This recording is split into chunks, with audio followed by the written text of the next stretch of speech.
এটা একটা শার্প ব্র্যান্ডের মোটর, চায়না মোটর, অ্যালুমিনিয়াম তার সম্ভবত হতে পারে। একটা শার্প ব্র্যান্ড। এটার কাস্টমারের কথা হচ্ছে এখান দিয়ে পানি পড়ে, তো দেখলাম সিল ভালো আছে, ওয়াটার সিলে কোনো সমস্যা নেই। তো পানি পড়ে মানে বেশি পড়ে, খুব বেশি পড়ে। পরে অনেক চেষ্টা ভাবনা করে খুঁজে টুজে দেখলাম কি এইটা লিক। ওই দেখতে পাচ্ছেন আপনারা, কয়েকটা জায়গায় ছিদ্র হয়ে আছে। মোটরের বয়স কিন্তু বেশি না, মাত্র 3 মাস কি 4 মাস হতে পারে, 3-4 মাসের মোটর। এটা লিক, এটার কারণে পানি উঠে হালকা ওয়ারিংয়ে লিক, প্রচুর লিক করে।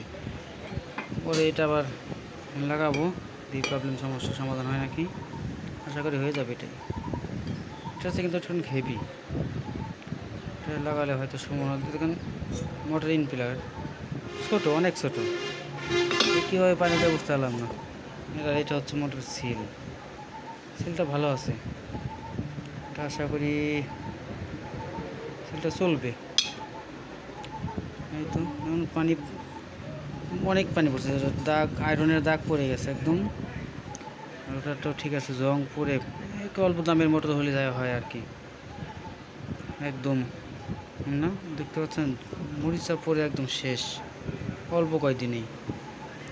মানুষ টাকার দিকে তাকায়, একটু বেশি হলে একটু ভালো মানের জিনিস পাওয়া যায় সেটা মানুষ বুঝে না। অল্প টাকায় পাইছে আর নিয়ে নিছে, এই 3 মাস গেল না, এক সমস্যা।